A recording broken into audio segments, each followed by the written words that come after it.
Hello बच्चों। हमारा प्रश्न है दाता परमाणुओं के आधार पर लिगेंडों को किस प्रकार वर्गीकृत किया जाता है, प्रत्येक का एक उदाहरण दो। चलिए समझते हैं इस प्रश्न को। अगर बात की जाए इस प्रश्न की मुख्य अवधारणा की, तो मुख्य अवधारणा में हमें समझना होगा लिगेंड के बारे में कि लिगेंड क्या होता है।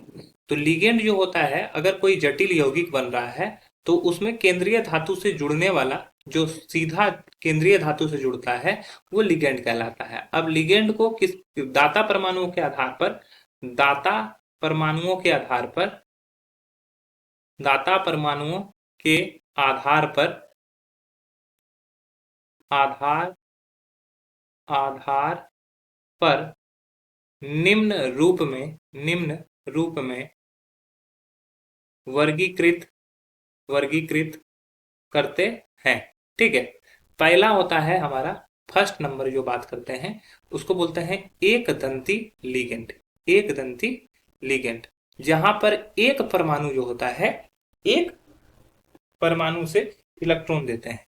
यहां पर क्या होता है, एक परमाणु से इलेक्ट्रॉन देते हैं। ठीक है। उदाहरण बोला गया है तो एक एक उदाहरण देना है। तो उदाहरण पे जैसे हम लोग मान सकते हैं F-। ठीक है। तो यहाँ पे ये लिगेंड की तरह फ्लोरीन काम करता है, तो यहाँ फ्लोरीन इलेक्ट्रॉन दाता की तरह कार्य करता है। ठीक है। तो F-, ये इलेक्ट्रॉन दाता की तरह कार्य इलेक्ट्रॉन। अब बात करता है उभयदंती या द्विदंती द्विदंती द्विदंती लिगेंड। तो द्विदंती लिगेंड में उदाहरण में क्या हो जाएगा, एक परमाणु से इलेक्ट्रॉन देते हैं, वहां पर दो दाता परमाणु होते हैं। क्या होते हैं, दो दाता परमाणु होते हैं। उदाहरण के तौर पर अगर हम लोग बात करें तो उदाहरण ले लेते हैं एग्जाम्पल के तौर पर, जैसे ले लो CH2NH2 और ये हो जाएगा CH2NH2। तो यहां से ये नाइट्रोजन जो है ये दाता समूह है, तो ये दोनों एक एक परमाणु डोनेट करेगा। तो इस तरह से ये हमारा द्विदंती होता है। अब बात करते हैं त्रिदंती की। त्रिदंती लिगेंड। त्रिदंती लिगेंड मतलब कि यहां पर क्या हो जाएगा, तीन तीन दाता परमाणु होते हैं। तीन दाता परमाणु होते हैं। अब उदाहरण के तौर पर अगर हम लोग देखें तो उदाहरण के तौर पर हम लोग ले सकते हैं NH CH2NH2 और इधर भी CH2NH2 तो यहां से ये एक दाता समूह, दूसरा दाता समूह, तीसरा दाता समूह। तो यहां पर तीन दाता समूह प्रेजेंट है। अब बात करते हैं चार दंती लिगेंड की। चार दंती लिगेंड का मतलब क्या हो गया कि चार दाता परमाणु होगा। ठीक है। वहां पे क्या होगा, चार दाता परमाणु होगा।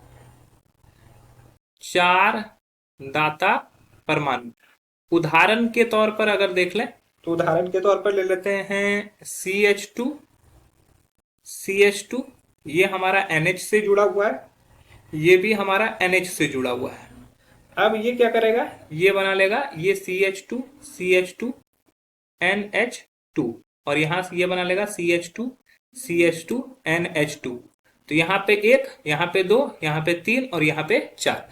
तो ये चार दंती हो गया। अब होता है पंचदंती। पंचदंती पर लिगेंड का मतलब हो गया क्या, पंचदंती लिगेंड का मतलब हो गया कि पांच पांच दाता परमाणु। क्या हो गया, मतलब पांच दाता परमाणु। पंचदंती का मतलब यही हुआ। तो पांच दाता परमाणु कैसे होगा, तो अगर हम बात करते हैं इस तरह से CH2 ये हमारा हो गया N और ये हो गया हमारा CH2COO- और ये हो गया CH2COO- और यहां से हमारा ये हो गया NH और ये हो गया हमारा CH2COO-। तो कितने हो गए यहाँ पे, एक, दो, तीन, चार और ये पांच।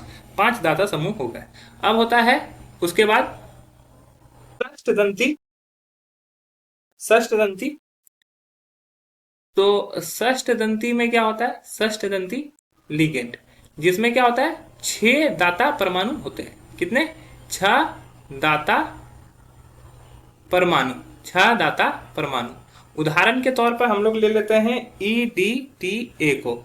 EDTA का मतलब हो गया इथिलीन डायमीन टेट्रा एसीटेट अम्ल, ठीक है, इथिलीन डायमीन टेट्रा एसीटेट अम्ल। इसका अगर इसका स्ट्रक्चर बनाए तो ये हो जाएगा CH2, ये हमारा N, और ये N जो होगा वो किससे जुड़ा रहेगा, CH2COO माइनस, ये भी जुड़ा रहेगा CH2COO माइनस, यहाँ पर N ये भी हो जाएगा हमारा CH2COO माइनस, और ये यहाँ पर CH2COO माइनस।